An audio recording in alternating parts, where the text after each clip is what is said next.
Good afternoon. My name is Kimberlee Goodman, and I am the Executive Director here at the McConnell Arts Center. Is anyone here for the first time? No, we have all friends. Oh, we have one person. Okay, we won't call him out. Okay, welcome. Thank you so much for coming. We're thrilled to have you here. This series is brand new this semester, this fall term that we are doing. This lifelong learning program was an idea that we had, and we're running with it. We have something scheduled for the spring. We have 8 weeks of programming in the spring. That will go on sale very shortly. I'll make sure to announce that when it's live and ready to go. And we're always looking for more presenters. We're set for spring, but we're already booking into the fall. So if you have ideas about presentations, you can add that on a review or catch any of the staff afterwards or send us an email. We have to thank the City of Worthington for their ongoing support and Cliff Wiltshire at Worthington Spotlight. Strange things happening today at 2:20 p.m. Have you heard about this? All of our cell phones are going to go berserk. Depending on where we are in the presentation, it may or may not become part of what we're presenting, but we'll kind of see how it goes. Jenny and I were talking in advance, and we just don't want it to interrupt the performance, so we're going to kind of work around that. But I guess even if your phone is on silent, it's still going to go berserk. So I just want to make sure everyone knew that. This event is being live streamed, and so you all, if you haven't already, will get the link if you want to watch it afterwards or share it with someone who wasn't able to attend. Just a reminder that the McConnell Arts Center does have memberships, so it's $150 for a household membership that gets you early registration to many of our classes, our pottery classes, our drawing and painting classes that sell out very early. It also gets you a discount on the performances that happen in this room, so concerts, documentary films. Next week, we have Eric Nesda and Jack Fitzgerald that are going to discuss the Songs at the Center, which is a PBS show that actually started right here at the McConnell. They had this great idea, and the former executive director said, let's do it, and now it's PBS's fastest growing television show is filmed right in this room. So Jack and Eric are going to discuss that with you. I'm going to be out of town. I unfortunately had to go to a conference in New York City. Oh, too bad. And so I won't be here, but Michelle Tavener, our wonderful director of programming, will greet you and introduce them. If you wouldn't mind, like I mentioned, fill out the survey after you're done, give us some feedback. That's very helpful. This Friday here at the MAC, we have our first exhibition on screen. Have any of you seen one of the films in that series? They're fantastic. They're shown at the Columbus Museum of Art and also here at the MAC. It's a lovely night. We give you free popcorn, so consider that. And that's 7 p.m. on Friday. And then Saturday, we have a band called Flippo playing the music of Steely Dan. So we hope we see you at other events. I would like to introduce our guest. She is not only a colleague, but a dear friend. Dr. Jennifer Merkowitz has been on the faculty of Otterbein University since 2008. She holds a bachelor's degree in computer science from the University of Richmond and a master's and doctorate of musical arts in music composition from the University of Cincinnati College Conservatory of Music. She is going to dispel a few myths today. Those myths are that all composers are dead and all composers are men. So welcome to the stage, Dr. Merkowitz.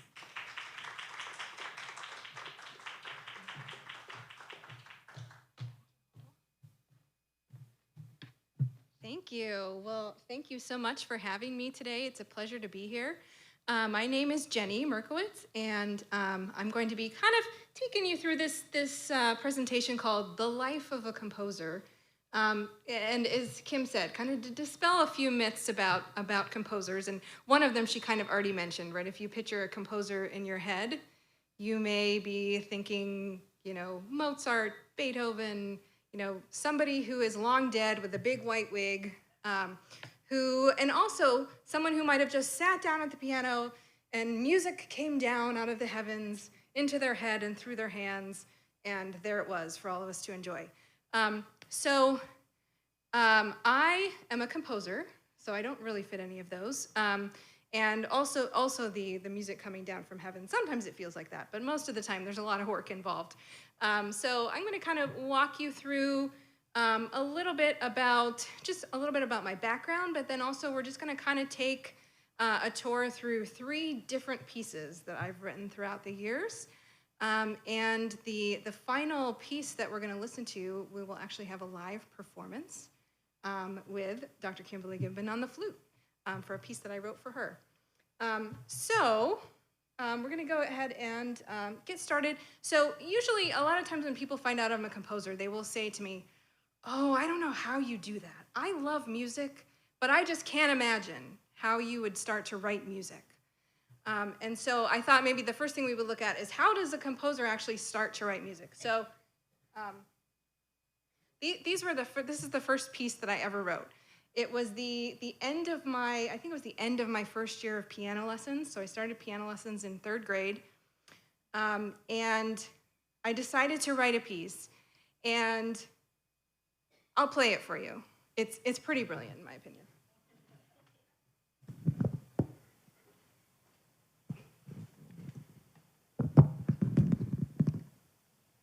I go into, as we call it, Elton John mode here. Okay. So here's the piece.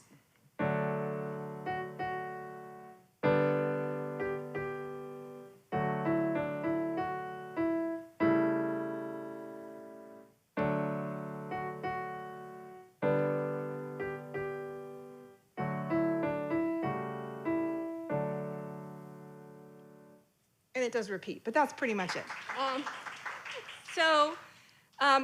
Did anyone think that sounds kind of familiar? Have you ever heard? This is probably something that I played a few weeks beforehand in lessons. Have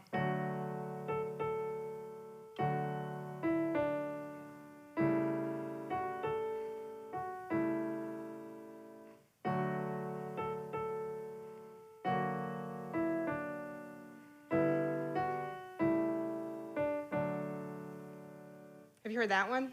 Yeah, okay. So a lot of early composition is actually just like kind of processing music that you're listening to or you're playing, and then kind of digesting it and kind of repurposing it as your own. So I was very proud of this piece. But it clearly had a little bit of roots in something else that I had played before. And I did my first draft, and then my second draft is a little bit neater. And it also included the picture of the unicorn, right? And also a helpful key if anyone didn't know how to read music yet. You know, in the bottom, there's some notes about, half notes get 2 beats, etc. So that was my first piece. And this was a piece that followed a year or two later. And this one, I didn't really know any kind of reference. I thought I was being pretty original. And this sounded like this.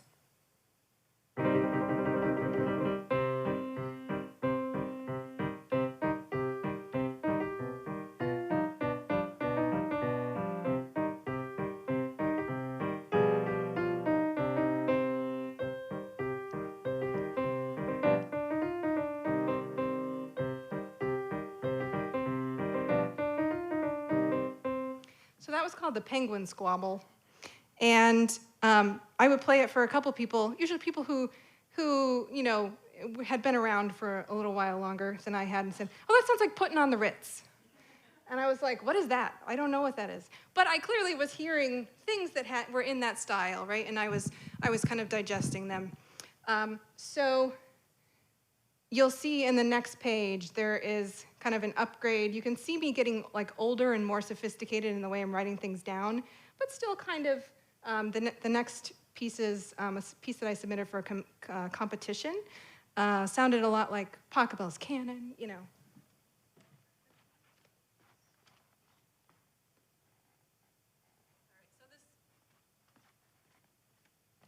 This one on the right here.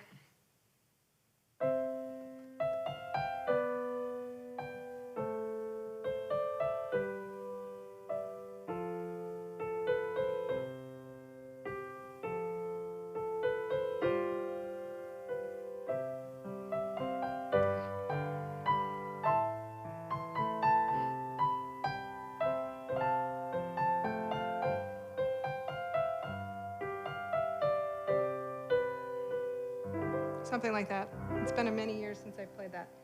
So that went on and kind of did like some variations on that. So it was kind of, also reminiscent. So I bring these up just to kind of, say a lot of it is just kind of, doing it, like wanting to come up with something, but knowing that it's going to sound, at first it's going to sound a lot like things maybe that you've already heard before, that you're already learning to play on your own instrument. All right, so in the meantime, in between those things and the pieces I'm going to show you today, I was just doing a lot of music. I played viola in the orchestra, I sang in the choir, I even played clarinet in the band for a year, just because I wanted to learn a band instrument. I was taking dance the whole time. And so when I got to decide about college, I just knew I wanted to do music. That was pretty much the thing that I knew I wanted to do. And I also really enjoyed math. And I had kind of gotten a little bit into programming in my high school years. So I ended up doing a double major in music and computer science at the University of Richmond. And kind of about halfway through was when I decided I really wanted to be a composer. I didn't really know that I wanted to be a composer like right from the beginning, even though I was kind of always fascinated with it. And so I went to grad school for music composition in Cincinnati, and I just kind of kept going to school. I kind of kept learning more and more about music and doing more and more composition. So other places that I taught before I came here, I was at Interlochen Arts Camp for a couple of years teaching computer music and some music theory. I taught for a year at the College of William & Mary, and then I began my position at Otterbein in 2008. So at Otterbein, I teach composition lessons. I teach music theory classes, music technology, computer music classes, oral skills classes, which are like being able to listen to music, being able to write it down, being able to kind of identify chords and intervals and things that you hear. So kind of a lot of those oral skills are really important when you become a composer, because you need to kind of translate what you're trying to do onto some sort of notation so that someone can read it.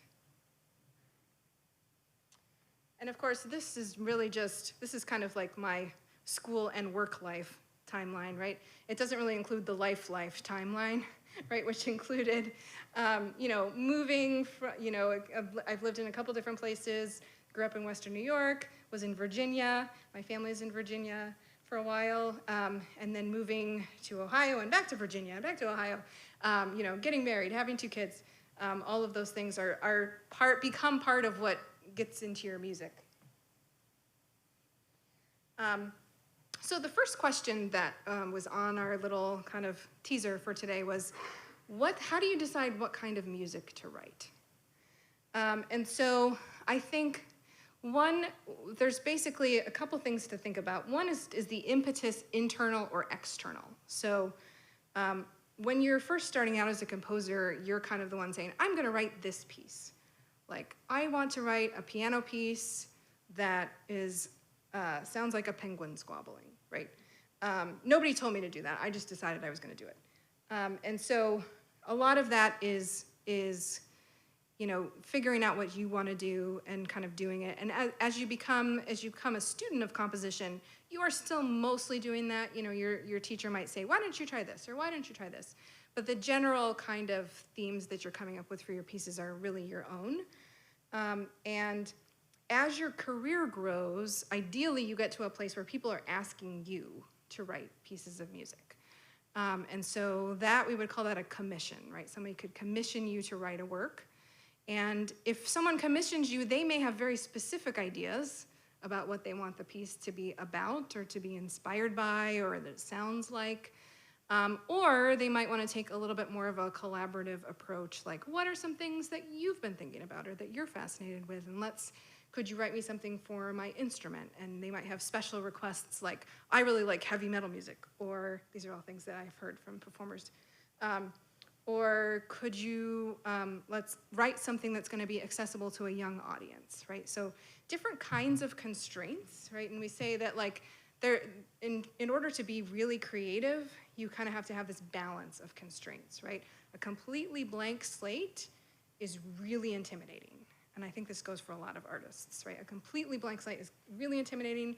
Too many constraints, it's kind of hard to work around, but if you have kind of that sweet spot of, certain things that you're trying to do, then you can kind of come up with some creative solutions on how to do it.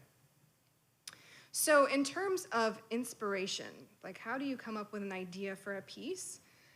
For me, I just kind of listed some things, and these are all things that I have used as inspiration for pieces. Events in the world. For a few years ago, I wrote a lot of pieces that were kind of inspired by the immigration crisis. One of them was called Ellis Island. It was a piece that I collaborated with a vocalist and lyricist on, Daniel Neer. And we kind of told the story of a young woman coming through Ellis Island. And particular texts. So sometimes I will write things that do have a text, like a choral piece or a vocal piece. And a few years ago, I wrote a choral piece called Brothers and Sisters. It is a set of three movements, and they're all poems by J. Patrick Lewis, who was in Central Ohio. He taught at Otterbein in the economics department for a long time, but made his career as a poet after that. And so that set of pieces, one of them actually has a Worthington connection. The title is Orange Johnson. And it was a poem about the sun, right? So that kind of idea of the text of the poem and the idea of the sun, right? I wrote music that kind of like rose as the sun would rise and came back down. So the text can be a great inspiration. Cool concepts / processes in nature, you're gonna hear about that later on, so I don't need to talk about that too much now. Moods, right? It could just be that it's kind of like, you know, a lullaby, or recently I wrote a piece for viola and piano that the person who commissioned me was a mother, and she wanted to have something for her son, and it was kind of supposed to depict like this like crazy toddler with a lot of energy in the day, and then at the end of the day he would kind of, you know, drift off to sleep. So that was one inspiration.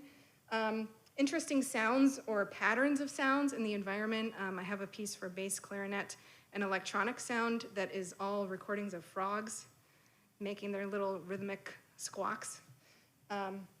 So lots of different things. Basically, like the world is inspiration, right? So just kind of paying attention and events in your life.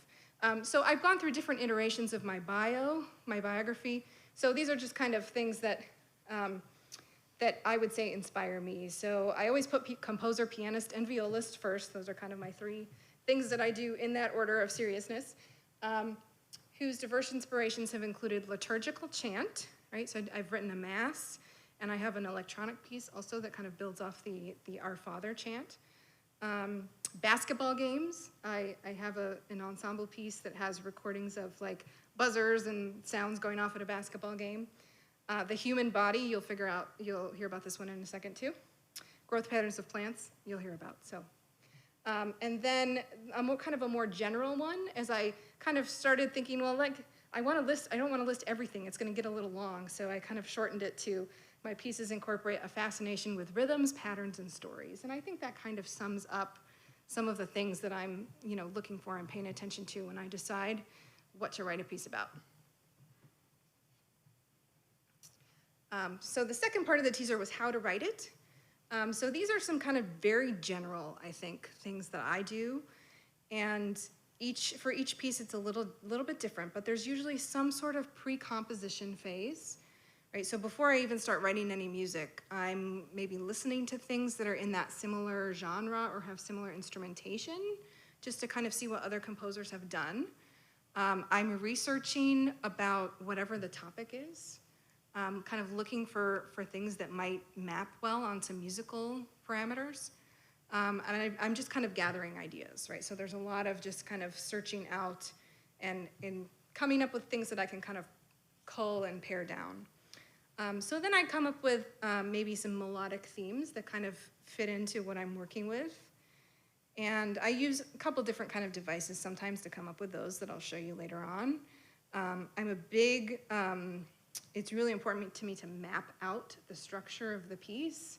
So I really think about, like, is this piece, you know, rarely do I approach a piece and have no idea how long it's gonna be. Usually I'm thinking like, okay, this is a 10-minute piece, right? And sometimes when you're commissioned to write a piece, they will tell you, we want an X length piece. So if I'm writing a 10-minute piece, I'm kind of thinking about, okay, what's gonna happen in the first 2 minutes? You know, is this gonna be broken up into 3 sections? And so it's not really a beginning to end kind of process. It's a lot of more mapping it out. And so things might happen a little bit out of order in terms of the actual composition of it, and then I'm kind of piecing them together. And depending on whether the piece is for live instruments, that's where orchestration would come in. So thinking about who's gonna play what, how am I gonna make a particular sound come out with a combination of instruments? If there are sounds that are electronic, I might be doing that in the computer, kind of figuring out what's gonna be prominent at various times. And then there's always the last phase, the final touches phase always takes much longer than you think it's gonna take. Whether that's printing out and proofreading all your parts for all your different instruments, or kind of working on when you have a particular interface for a computer instrument that it looks okay, that people who are not you could figure out how to push the buttons, making sure there's no bugs, making sure there's no like weird audio artifacts that you don't want, and all those kind of things. So that's the kind of very final, very detail-oriented process. Okay, so the three pieces we're gonna look at today. The first one, and these are kind of out of chronological order, but I think there's just kind of a sampling, and the second one really feeds into the third one, so that's why they're in that order. Kate and the Beanstalk for Chamber Orchestra and Storybook Reader is the first one. And then The Cardiac Dance, The Spirals of Life. This was my doctoral thesis at CCM. And then Phyllotaxis for Flute and Live Electronics, which is what we will be finishing up with today. And so every piece has its own story, right? And I could probably, I could tell stories of many different pieces, but we're gonna focus on three today. I think it's kind of a good variety. Okay. So Kate and the Beanstalk was part of the Westerville Symphony and Westerville Library's collaboration called Tunes and Tales. And this has been going on for about 30 years. Every year they do a performance for young children, and there is a book and there is music to accompany it.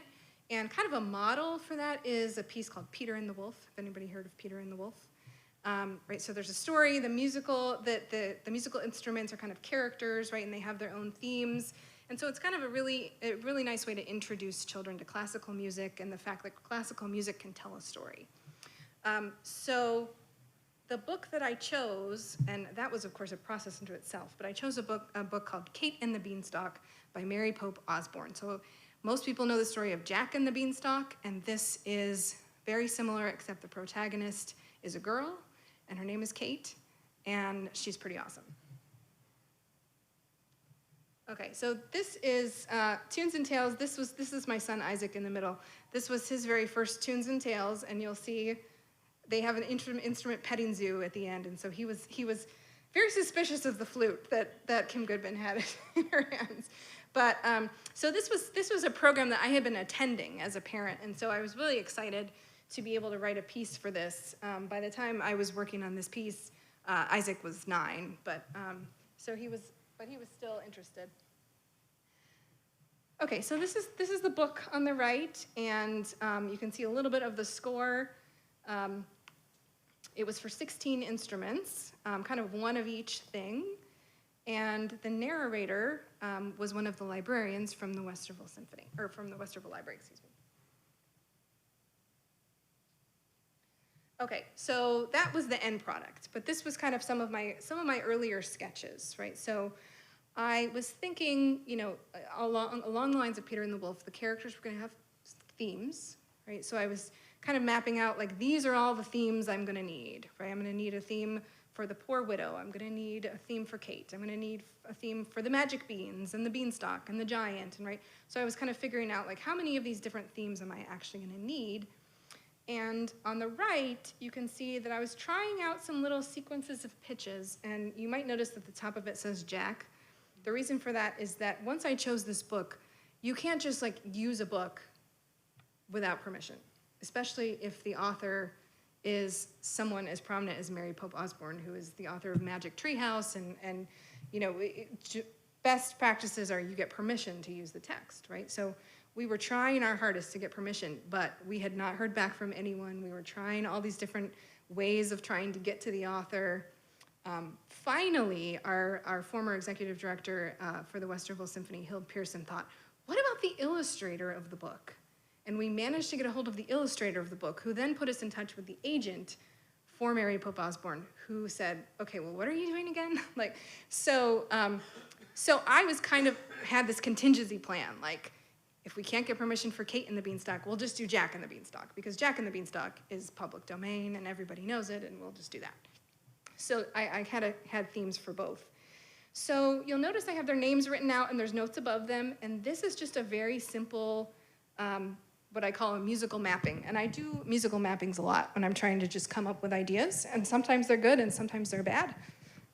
And you just have to decide which ones are good. So if it were Jack, that was okay. And another Jack one was, and then Kate was, so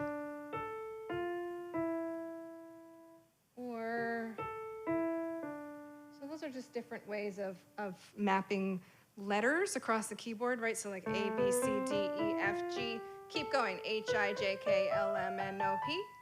Right? So I decided that I liked this one, but it was kind of dark, and I do use it later in the piece, but Kate's theme is,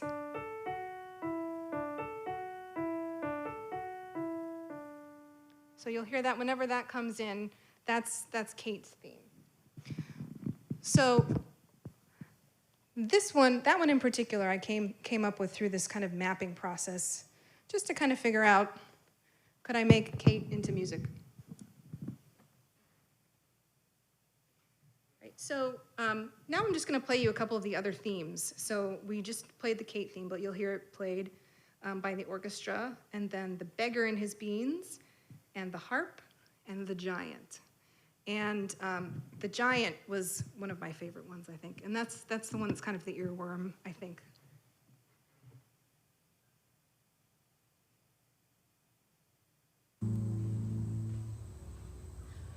Long ago, a girl named Kate lived with her mother in a humble cottage. One day, after a hard winter, Kate's mother was in despair. "We are sure to die from hunger," she said, "unless we sell our only cow to get money for food." Kate was a plucky young girl who loved to help. "Don't worry," she said, giving her mother a hug.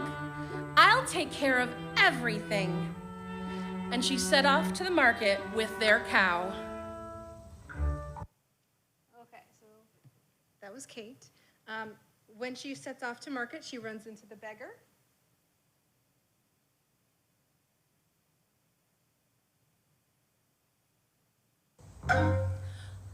On the way, Kate met a beggar holding a small sack. "Magic beans?" the beggar said in a creaky voice.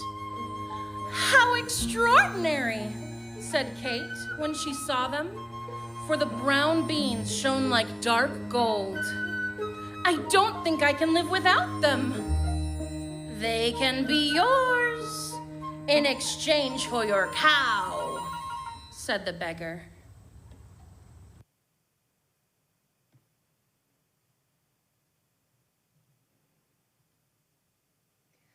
All right, and the harp Made of gold. is a character in the book, right? So the harp definitely had to have a theme. Bellowed the giant.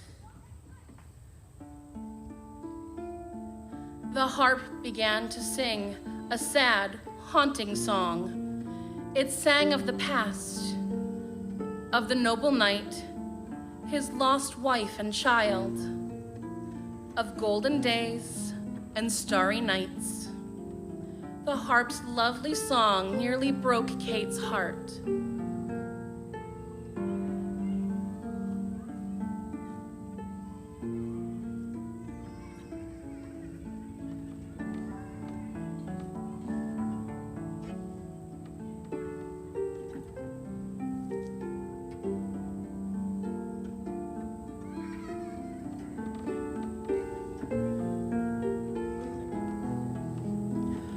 When the giant fell asleep, she crept out from behind the door,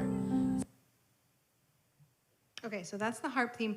Did anyone notice that it's kind of like Kate's theme? So it's a little bit connected.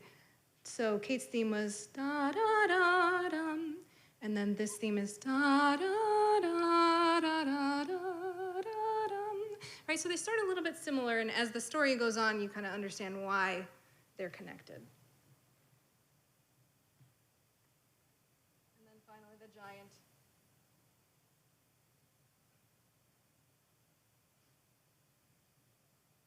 Hide me from the giant. Kate helped the giantess make breakfast until the sun came up. When she heard the giant coming down the hall, she trembled with fear. His footsteps sounded like the booms of a cannon.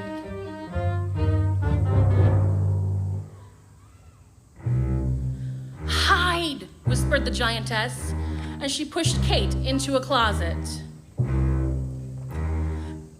Peeking through the keyhole, Kate watched and listened.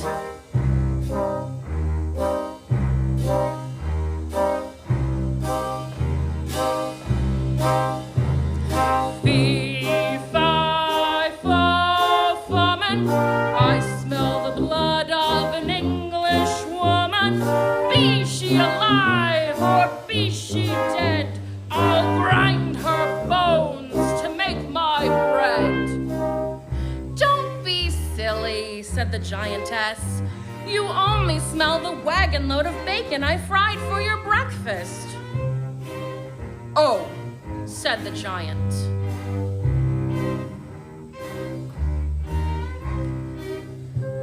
When the giant finished eating, he said, "Bring me the knight's hen." The giantess brought out a small brown hen. "Lay!" ordered the giant, and the little hen laid a golden egg.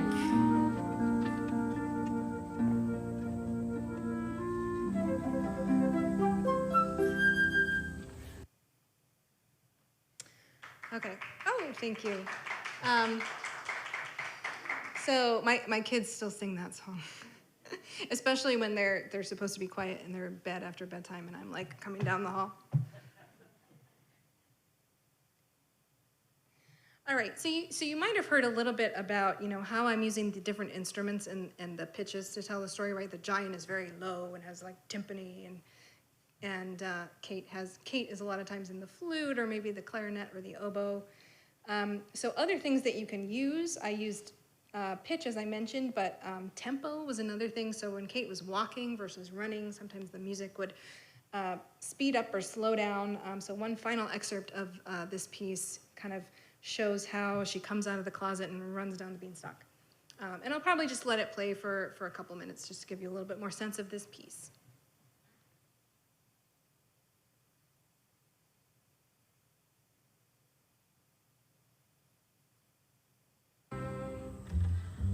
Ever so quietly, Kate crept out of the closet.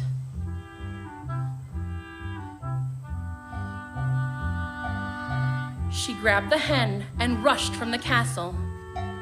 She ran down across the sheep meadow to the Beanstalk. Down and down and down she climbed and climbed and climbed until she landed kerplop in the garden.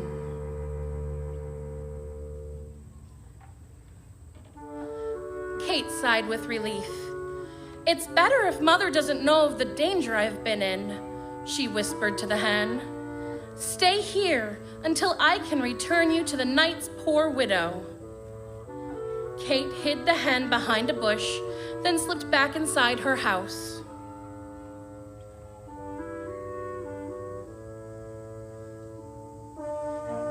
Kate knew she must disguise herself to return to the castle. That night, she dressed in a wig and a beard, crept out to the moonlit garden, and climbed the Beanstalk again. She climbed and climbed and climbed. Up and up and up.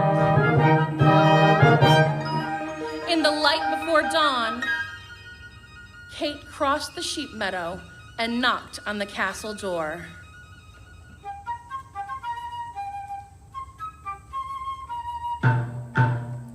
When the giantess came, she roared, "Help me! I need a servant. The last one stole our hen and ran away." All happened as before. Kate helped the giantess make breakfast until the sun came up. When they heard the giant's booming footsteps and bellowing voice, the giantess hid Kate in the closet.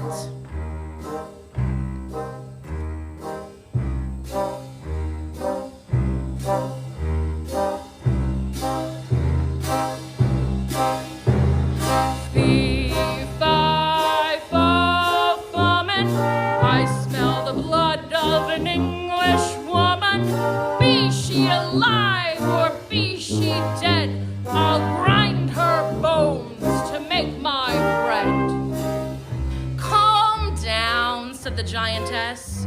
You only smell the mountain of hash I made for your breakfast. Oh, said the giant.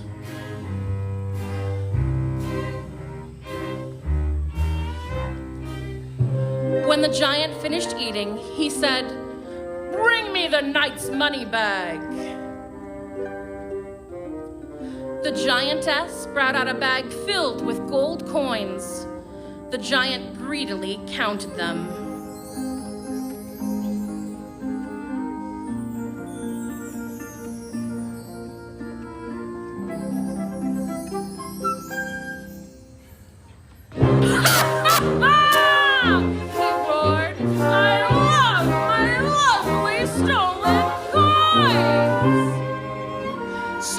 The giant's head began to nod. Kate watched him fall asleep. Then she crept and grabbed the money bag.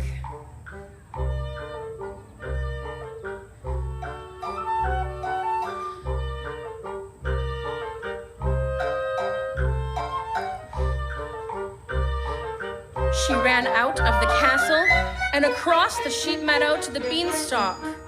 Down and down and down and down she climbed until she went kerplop in the garden.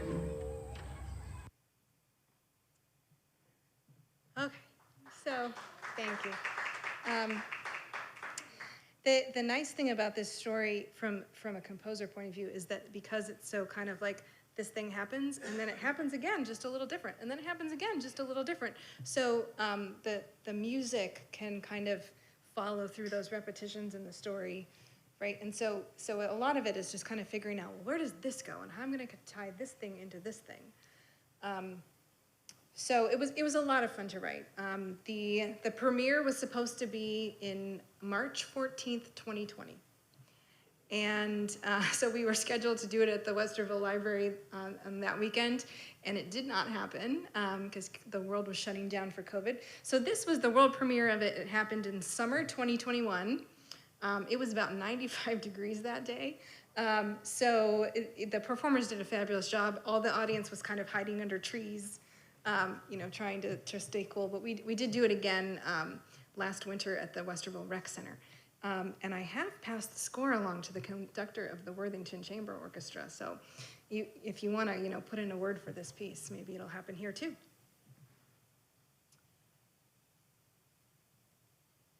Okay, so since every piece is kind of different, I just want to pause in case anyone has a question about this piece before we go on to the next one. Yeah, go ahead.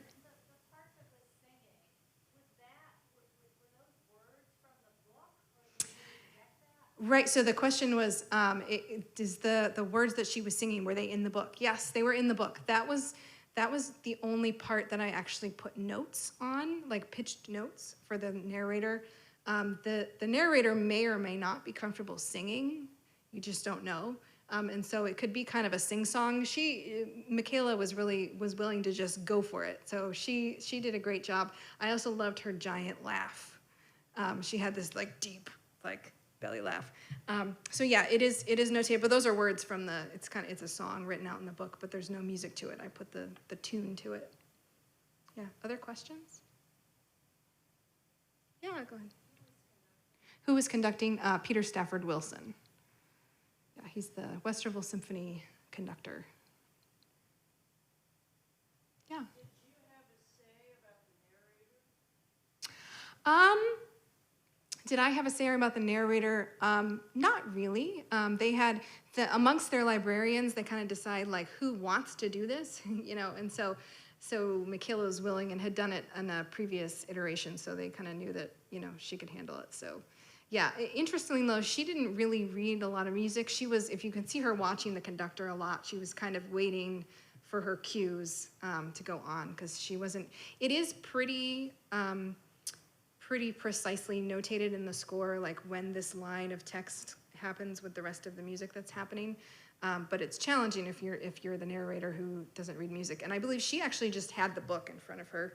She was not looking at the musical score. Yeah.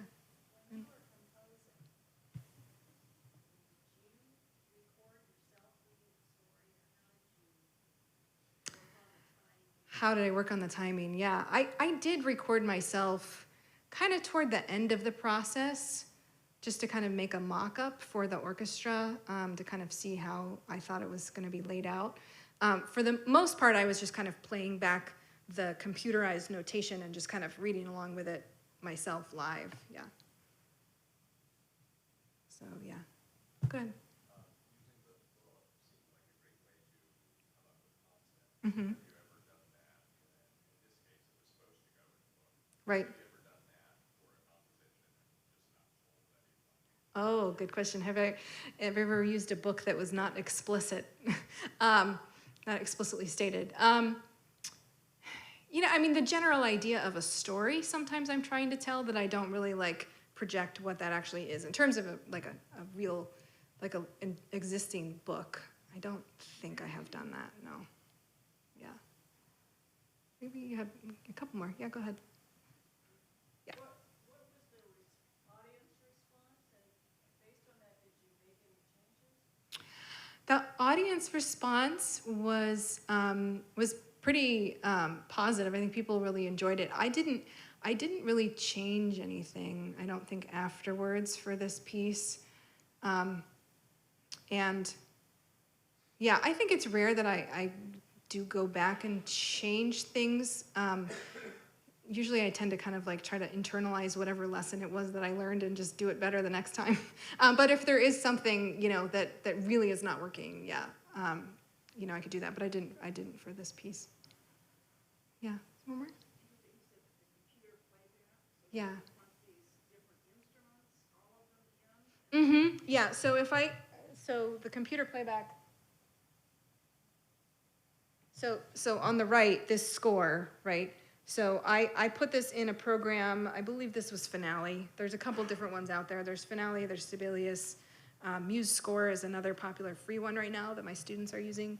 But this software comes with playback, right? So if you have all these notes put in for all the various different instruments, it will play back computerized versions of flute and oboe, and you know, it doesn't sound great. It sounds much better with the real orchestra, but it gives you a sense of what's happening, so you can kind of approximate what's going to happen. Yeah. So do you sometimes think of music, like as a painter, and I'll read something, and I'll see it visually. Does that happen for you with music? So the question was if, as a painter, sometimes you see things visually as art. I mean, I do sometimes, like, if I hear something that strikes me as musical, I might just kind of like repeat it to myself and think about it, yeah, as like as a possible theme or something like that. Sometimes I'll just be like going about my day and realize I'm singing, realize I'm humming to myself, which sometimes got me in trouble as a kid, but, you know, do you know you're humming during a test? But yeah, I mean, I think there is that kind of like constant awareness of like putting things into your own medium. Yeah. Yes, Kim. Yes. So I have never had have the author and illustrator heard this piece. Yes, they have. I have never had direct contact with the author. I just heard from her agent that she loved it. So that was gratifying, though, just to be like, okay. But the performance that we're watching, it's unlisted on YouTube because they don't want the whole entire performance to be on YouTube. So I have a little teaser trailer that I've made, and kind of each time we perform this piece, we have to ask permission to do it again. But yes, I mean, the team behind the book approved, so that was good. I spent a lot of time and effort on this piece, so to have them be like, what is this? Would have been sad, but yeah. All right. Okay, great. Okay. All right, so we're going back in time a little bit. This is, the piece is called The Cardiac Dance, The Spirals of Life. And this piece was a commission. The commissioner is the very bottom line here, Dr. Gerald Buckberg.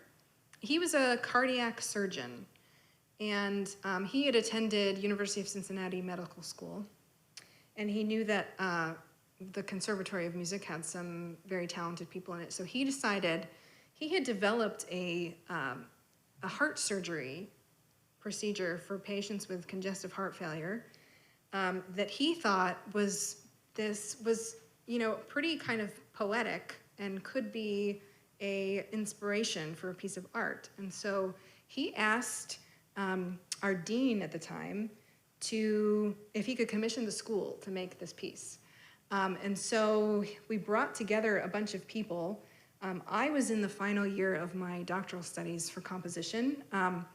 Dean Lowry was a composer himself, and I think that Dr. Buckberg was hoping that the dean would write the music. The dean was a very busy man, and he didn't really want to take on that project, so he asked Shelley Cash, who was the head of the dance department, if she had a recommendation. And this is kind of a like serendipity, make sure that you like every connection is important kind of story. I had taken a class the year before that was composition for dance. And so we were writing little pieces for the dance students at CCM. And then she also taught at Interlochen Arts Camp that following summer, and I ran into her, and she said, "Oh, I remember you. Your pieces were always the best in the class. You actually could write for dancers, like you understood dance." And so, I mean, that made sense because I took dance for, my whole childhood, and I really enjoyed writing for dance. And so when she kind of had to come up with an alternative composer, she suggested me. We had worked together that summer as well. So I ended up in this project. I was the only student. Everyone else in this team was faculty at CCM. So it was pretty awesome to be working with them. And so we had this whole team of choreographer, projection design, lighting design, set design. It was a big production, this cardiac dance. And this is an example of a piece that was a very specific commission. Right? It had a very specific goal, which was to teach about the anatomy of the heart and how this anatomy gets kind of off kilter when people develop heart failure, and how his surgery restores the balance of the geometry of the heart. And so it was kind of this like educational piece, but also a piece of art. And I see some faces right now trying to think about how would we do this? And it was quite a challenge to kind of figure out. I mean, the biggest challenge was to be able to communicate with each other about, we were all different, we were all artists, we were all different kind of artists. And the doctor was, he enjoyed dance, he enjoyed classical music, but he was kind of trying to tell us what we were going to do to make sure it was right, that it told the story the right way. And so there was a few, kind of tense moments as we kind of got to where we ended up. Okay, so I'm going to very quickly go through these slides that he showed us. So this is the heart, and I also have a prop. Right, these are, his brother manufactured these, all right? So this is a heart, and the anatomy of the heart, you may or may not know this, but it's kind of one continuous piece of muscle that you can kind of, if you were to dissect it, it kind of comes out looking like this. And so this is always a good conversation piece in my office when people come in and find this. They're like, what? Why? So the rope is kind of a representation of the shape, right? And so it goes through this, you can kind of see. Do we have any doctors in the room? Or people who have studied anatomy? No? Okay.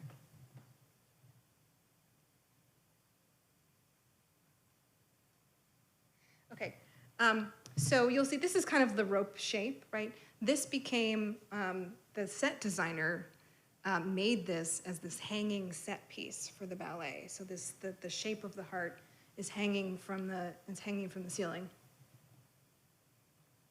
Right.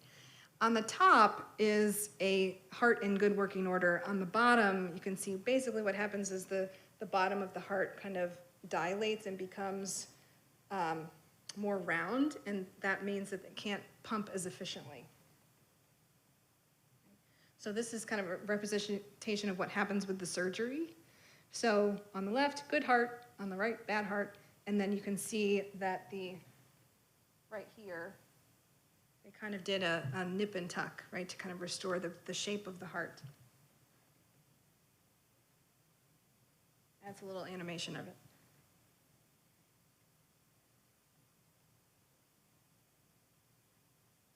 Okay.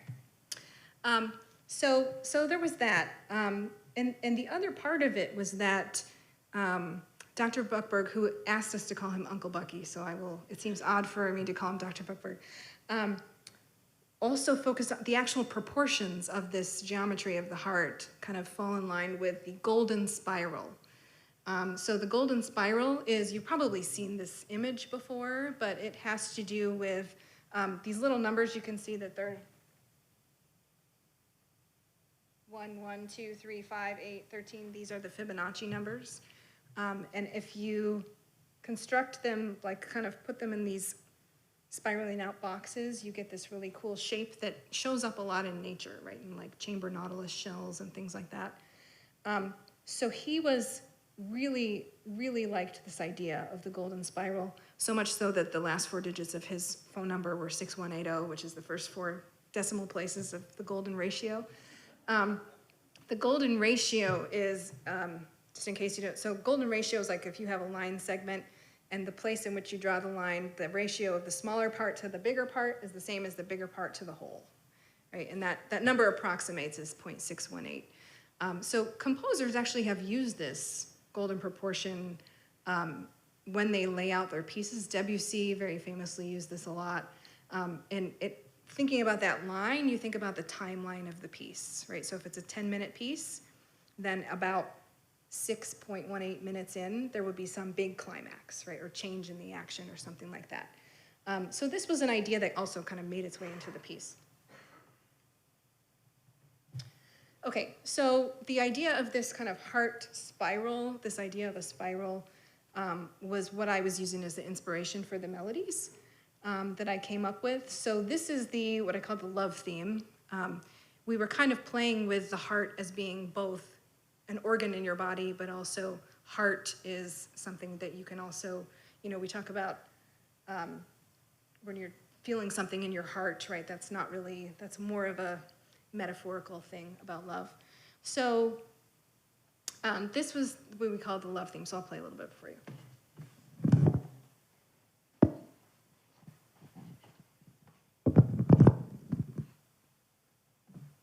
All right, so the main melody was, I'll do it up here.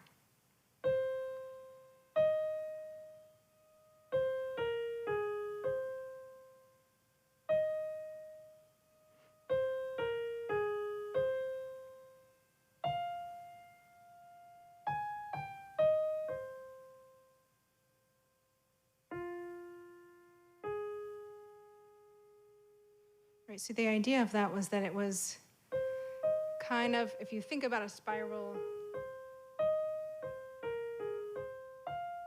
right, that it kind of like starts like this and gets a little higher and comes down. So it was very kind of a loose interpretation of what a spiral could be. But if I were to write a melody on the piano, that kind of approximates a spiral. And the second part, this was the idea of a mensuration canon. This was something that I had learned in my Renaissance history class that I thought was really interesting, that composers would write pieces or write themes that you could play them at regular speed and then half speed at the same time, and it would sound cool, right? So kind of like a canon, right? Like,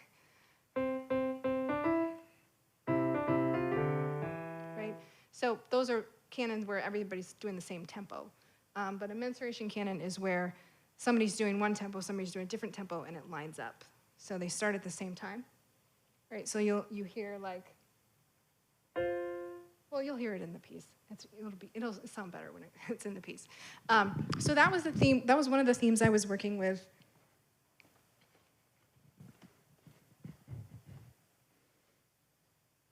And because it was all electronic. I was not writing for any instruments. It was all going to be just played from a track.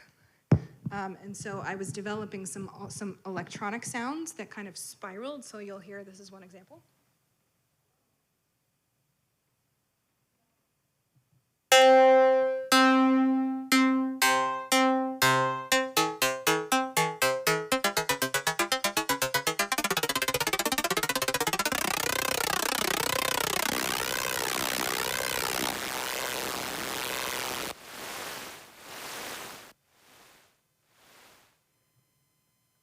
So that was kind of just thinking about this, like, and of course you can't really do a spiral in music when you're thinking about a timeline. So a lot of it was just kind of thinking about this kind of motion, right? I also, because this was an educational piece, he did not want it to be abstract. It was not going to be just like people dancing around to pretty music that kind of approximated the heart. I really wanted to get a message across. So I recorded a voiceover artist to tell the story, right, the script. There was a script.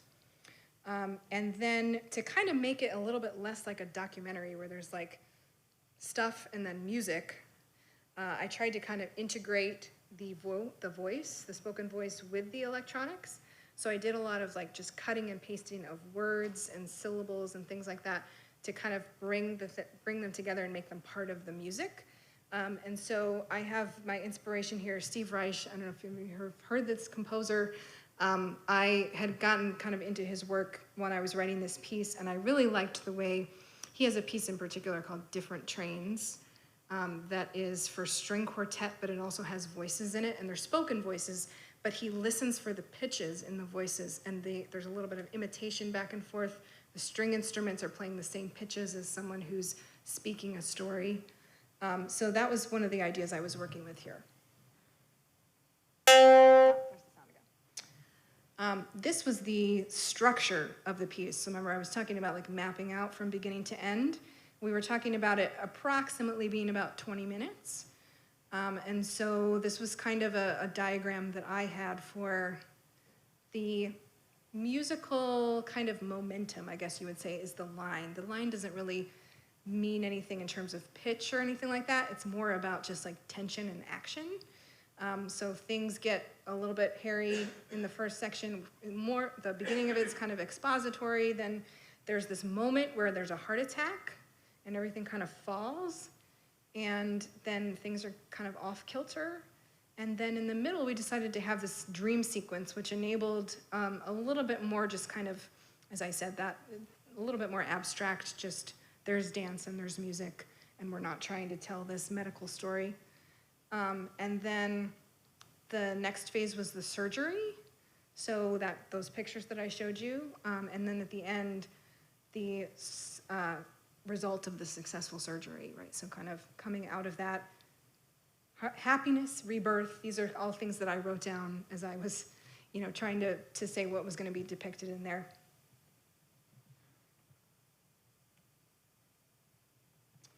Okay, so again, this is kind of a longer piece, so we're not going to watch the whole thing, but we're going to start kind of in the middle there, where it's the pas de deux, which is the duet, the love duet, and then move into the surgery, and then the end. So the end, you'll hear, contains that mensuration canon that I was talking about, where the themes are happening at 2 different speeds. I'll give you a heads up when that happens.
A heart attack happens when a part of the heart dies.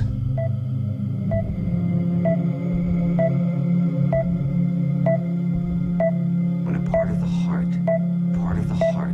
dies. We can deal with heart failure in a purely geometric way. When a part of the heart dies. Through surgery, the heart is transformed from a basketball back into a football.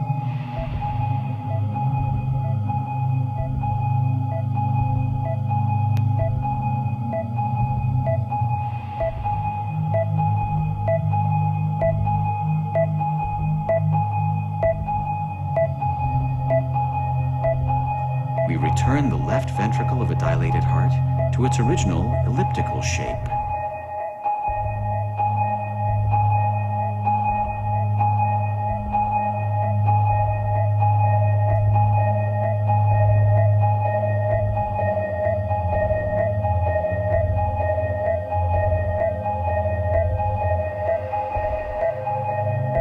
The goal is to bring the heart back to nature.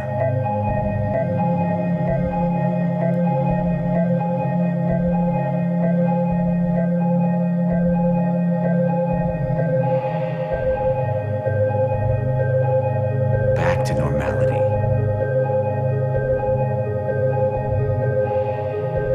Normality, normality, normality, normality, normality, normality.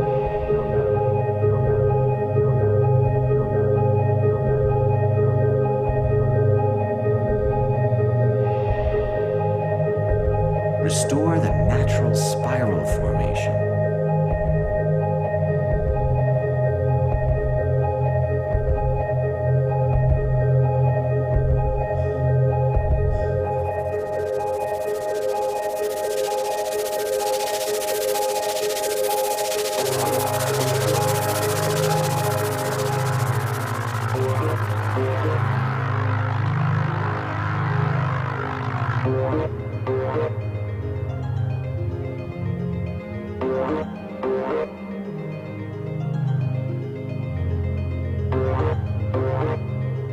This concept of the normal anatomy of the heart and how normality is changed by pathology allows us to go back to normality.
Untwists to lengthen and fill.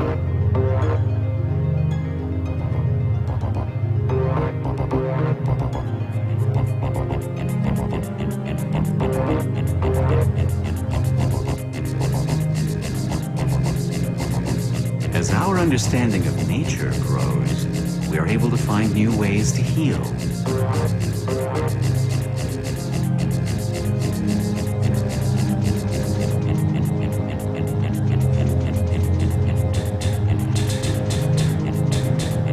If we are on track, this information will help us deal with one of the biggest health hazards in the world, congestive heart failure.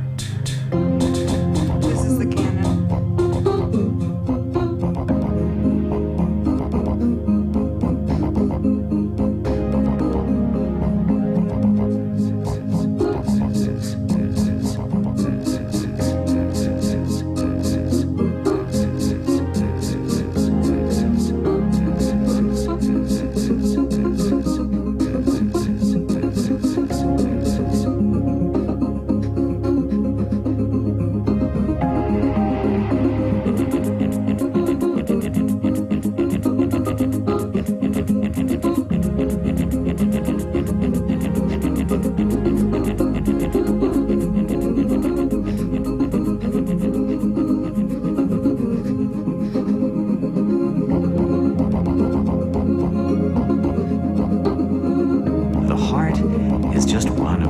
spirals of life.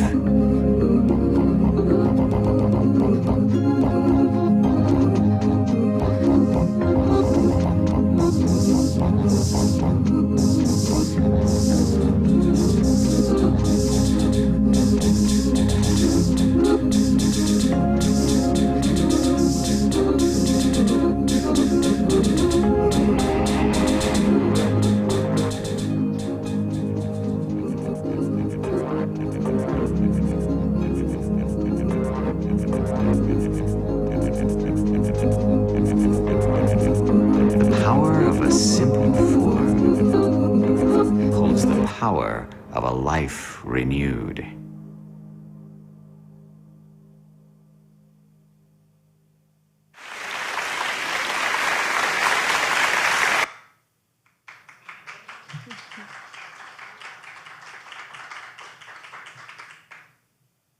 Thank you. That was a film. The version that we just watched. They kind of cut and paste the applause was from the live performance, but then we made a film version of it afterwards, so you could get a better shot of all those kind of very deliberate overhead, choreography that's meant to kind of look like a heart pumping and twisting. So yeah, it came out pretty well. Does anybody have any questions about that?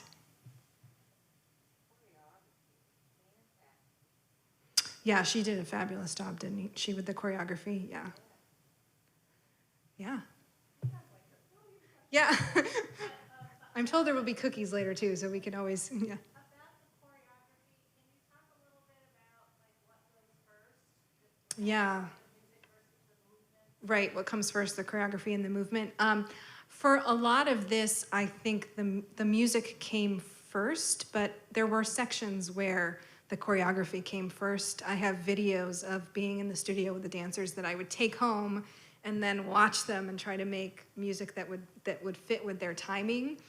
And then kind of eventually I caught up and started moving ahead, and then she was choreographing to the music that I had already written. So it was kind of there was some give and take there, but it was definitely interesting to figure out. We were all trying to convey this idea, right? And so sometimes I ended up being like an interpreter of how the science was supposed to work, and I would kind of make the music work, but then the choreography could kind of fit in there, and then sometimes I was watching the choreography. So, yeah.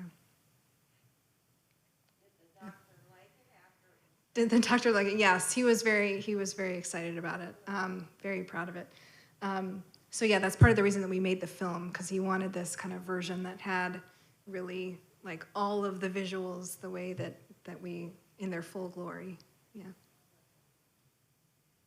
Yeah. The choice of electronic music versus musical, was that to get more of the effect of medical instruments? Yeah, the choice of electronic music versus regular instruments, I guess you would say. I think it's twofold. Yeah, one is what you said, right? Like, it allows you to incorporate some of these sounds like, heartbeats and monitors and things like that. Also just practicality, right? It's a lot easier for the dancers to be able to rehearse with a track that never changes, right? To get a whole orchestra together, right? So, and because I had been doing a lot of electronic music in grad school, it kind of seemed like a natural fit for me to like make this huge piece, right, that kind of put together everything. But I think the use of the electronic medium kind of allowed, like a different way to convey the music. So there's also, in addition to the narrator's voice, the singing voice is mine. And I recorded myself and I put a lot of reverb on it so that you can't tell that it's an imperfect vocal recording. And there's, and I had a piece of software called Amber that I had co-developed as a college student in my computer science days that would take sound files and kind of chop them up into little bits and re-put them together. It's called granular sampling. And so a lot of those like doo doo doo doo doo doo sounds like that were kind of vocal and stuff were coming from that program. Right? Yeah.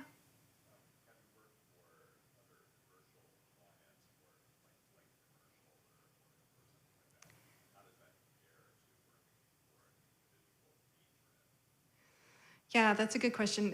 Have I worked with other commercial things? Honestly, most of the things that I do are, this was kind of, I guess, probably the most like explicit, like you must do this kind of thing. I kind of dabbled with trying out some film music and things like that. So I had worked with kind of like, you know, other students who were doing like their own kind of independent video art or films. But I haven't really gotten that involved in the commercial sphere. I'm mostly in the kind of classical music world. There was one more over here, yeah. Where will this be performed? Is it been performed one time in front of what kind of audience? Yeah, good question. What kind of audience? Yeah, I mean, it has not, as far as I know, been performed live since these performances in 2007. The film lives on. The film is on Vimeo, so it kind of now lives as a film, I think, is really the way that it kind of will go on. Yeah, but I would not be opposed to anyone staging it if they wanted to. Yeah, right, anything else? Oh, a couple more. Go ahead, go ahead. So has this sparked others in the med school to develop, Right, yeah, has sparked inspiration in the med school. I don't know too much about that. I know that was definitely his goal, right? And it was kind of this, you know, piece to spread this message, but it is, he did, I know, present it at like some conferences, right? So like cardiac conferences, like he would bring this piece out and show people. So yeah, I don't know how much it has changed the thinking in the field. That's a good question though. I think maybe we have time for one more, and then we're all gonna get ready for a big emergency alert from our government. Yeah, you had a question up here.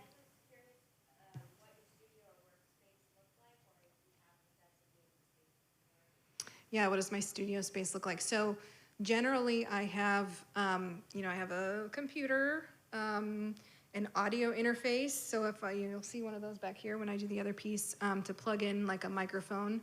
When I'm at home, I have like a little keyboard that I can use to import notes. When I'm in my office at Otterbein, I have a larger clavinova. Then I kind of have to like run over and press notes over here and then do this. But generally, yeah, I'm doing a lot of that work at my desk, and I usually have to have some sort of keyboard or piano to kind of bounce my ideas off of, yeah.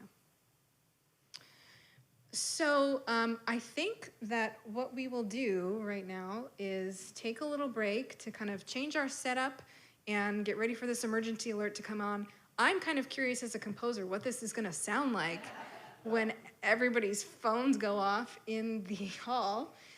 So I'm gonna pull around this. There it goes. It's early.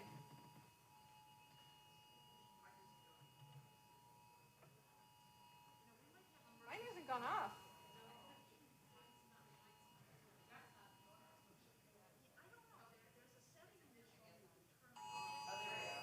There we go.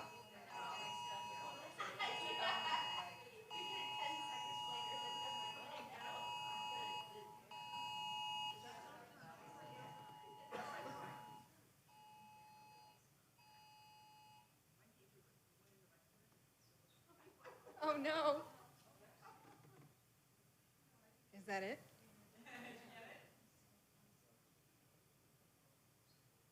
It was pretty soft. Let's see.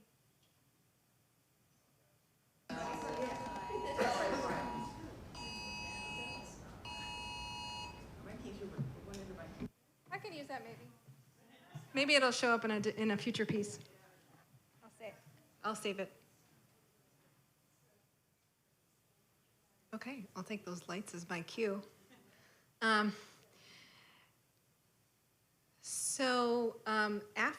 After I had written this piece, The Cardiac Dance, Uncle Bucky gave me this book as a gift at the end, The Power of Limits, Proportional Harmonies in Nature, Art, and Architecture.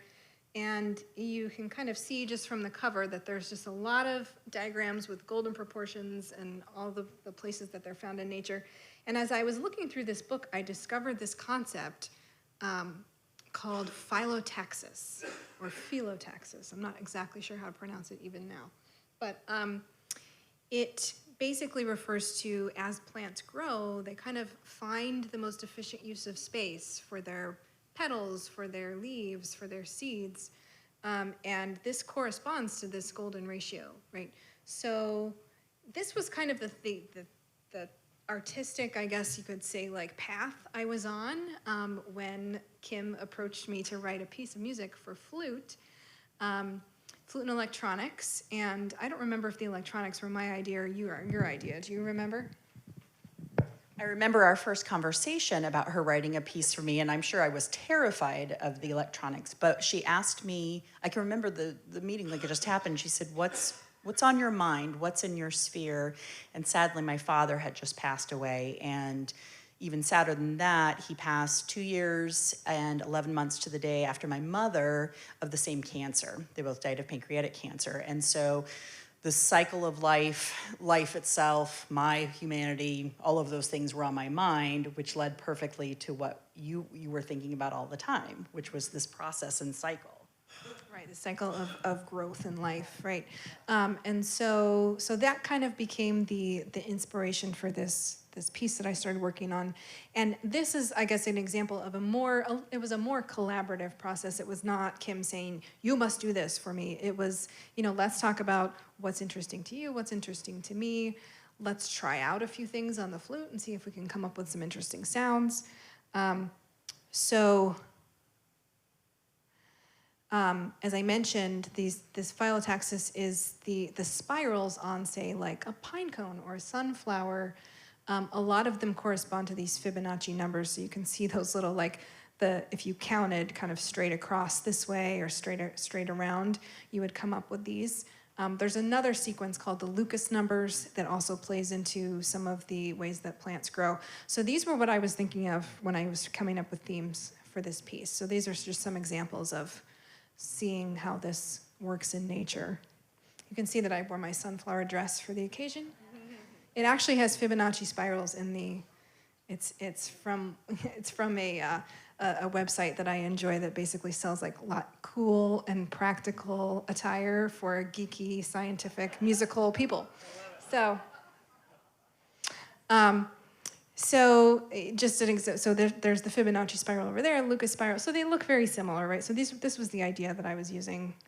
And so just kind of like I did with the Kate and the Beanstalk piece, I mapped the Fibonacci sequence onto pitches. And so 1, 1, 2, 3, 5, 8, 13, if you do that as mod 12, right? So every time you reach an octave, you repeat. You start over again. Then you got 1, 1, 2, 3, 5, 8, 1, 9. And so I'll play those on the piano in just a second, but just to kind of see how those correspond. So if 0 is C, 1 is C sharp, 2 is D on the piano keyboard. So it sounds like this. So there's the 1, 2, 3, 5, 8. Right, so that was kind of my palette that I used. And so the opening melody that you'll hear sounds like this.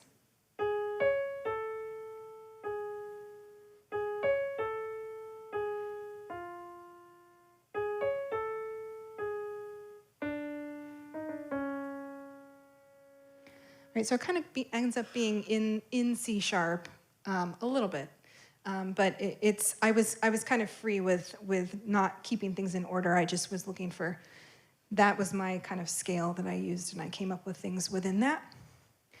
So things kind of shift. So that's how this is what the score looks like. And you can see that in addition to the notes that Kim is going to play, there's also some things that are noted like RVB 122. That's a note for whoever's running the computer part. The reverb gets set at 122. And then there is an effect fade up with a parameter of 0.5. Right, so I've got sliders and I've got little buttons that I'm pushing. When it gets down to the bottom, it says Q1. There are some places that we recorded, some pre-recorded things, so Kim's actually gonna play a duet with herself at that point.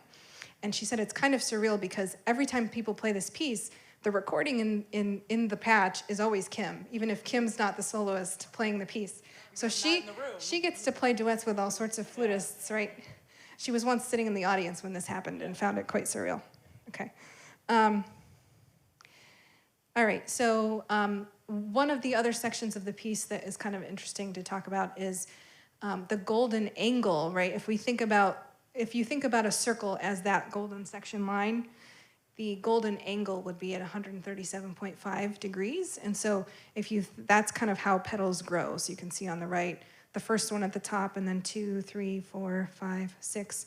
And so you end up not lining up at all, right? They all are covering the space. So again, when I mapped those pitches, I ended up with this really interesting non-repeating pattern. It finally ended up repeating, but like way down there, right? So it's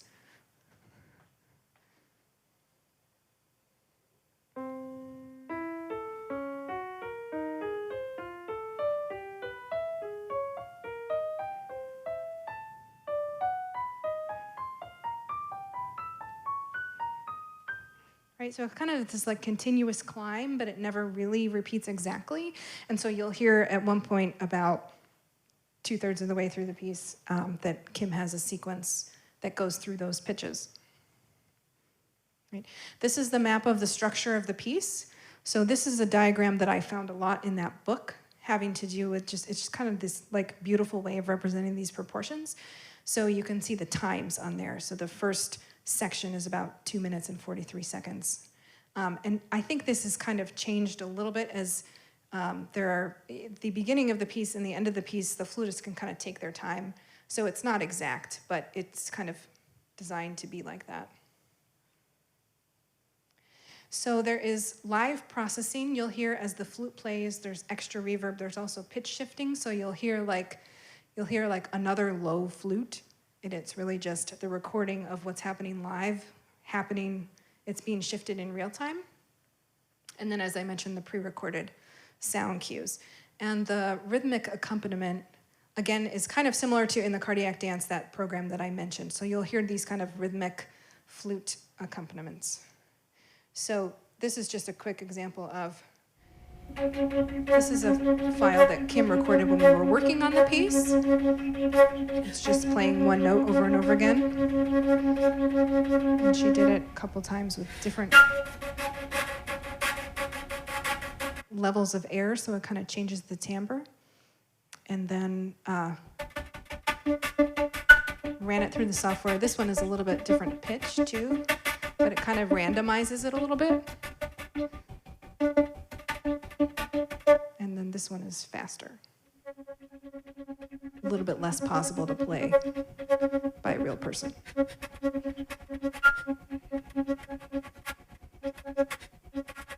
Okay, I'm just gonna play through all of them. Okay, there we go. Okay, so you could watch it on YouTube, but we're gonna give you a live performance. So just give us a couple seconds to take the screen away and get Kim set up in the middle here, and then we will start. Oh, yeah, before I turn the projector off, I guess I can show you what I'm going to be doing here, what I'm looking at, because when I'm sitting over here, it's going to look like I'm just checking my email. That's the joke of live computer music. Sometimes it looks like somebody's doing all this stuff on their laptop, but it really just looks like they're checking their email. So this is what's happening here. All right. So this is what I'm looking at, and Kim's signal will come in here, and here's the reverb down here. So you'll hear when I set those, it'll sound like we're in a big cathedral sometimes. And then these are the effects here that I'm turning up, and then these are these pre-recorded cues that you'll hear. So for example, I'm gonna turn my levels up. So that will be part of the accompaniment of the piece. So mostly I'll just be moving sliders and pushing buttons. Yeah. All right. Let's do it.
So are there any final questions?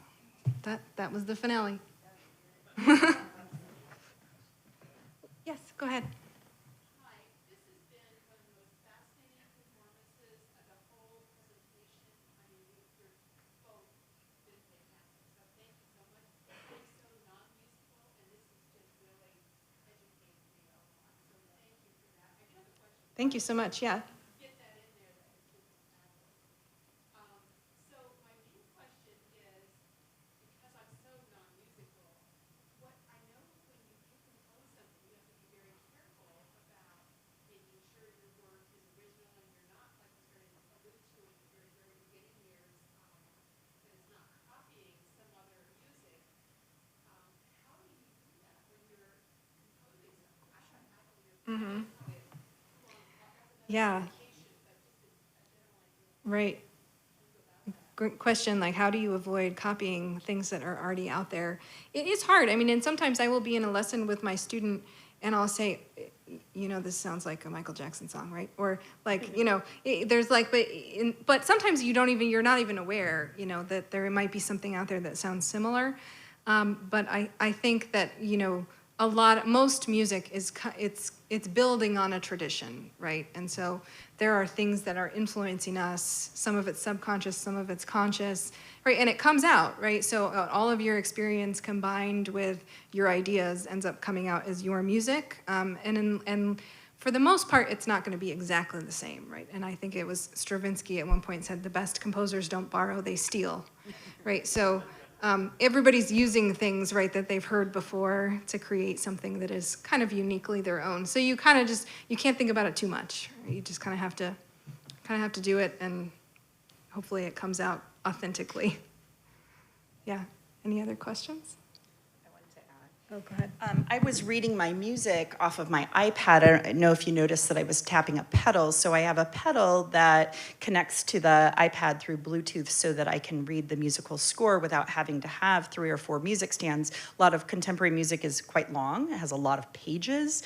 So I very reluctantly have gone to reading my music off the iPad. But if you'd like to see it afterwards, it's really interesting. And I tap the pedal to turn the pages. So then I don't have to manually flip the pages. Yeah. Great, and I have a couple copies of the hard copy of the score too, so yeah, if anyone wants to take a peek afterwards. Yes?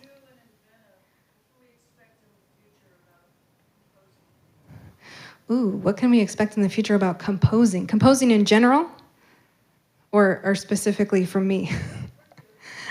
For me, that's an easier question to answer. For me, what's next is I'm writing another piece for the Westerville Symphony, but this time for their Masterworks season, so it'll be premiered about a year from now, and I haven't really started it yet, but I'm kind of flute solos. Yes, and Kim will have a lot of flute solos. Yeah. Apparently, that's been requested.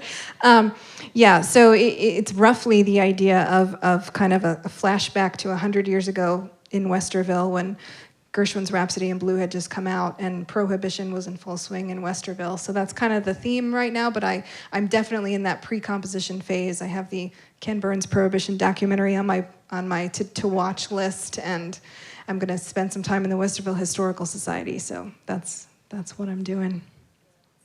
Yeah. Right. Anything else? Oh, one more up here.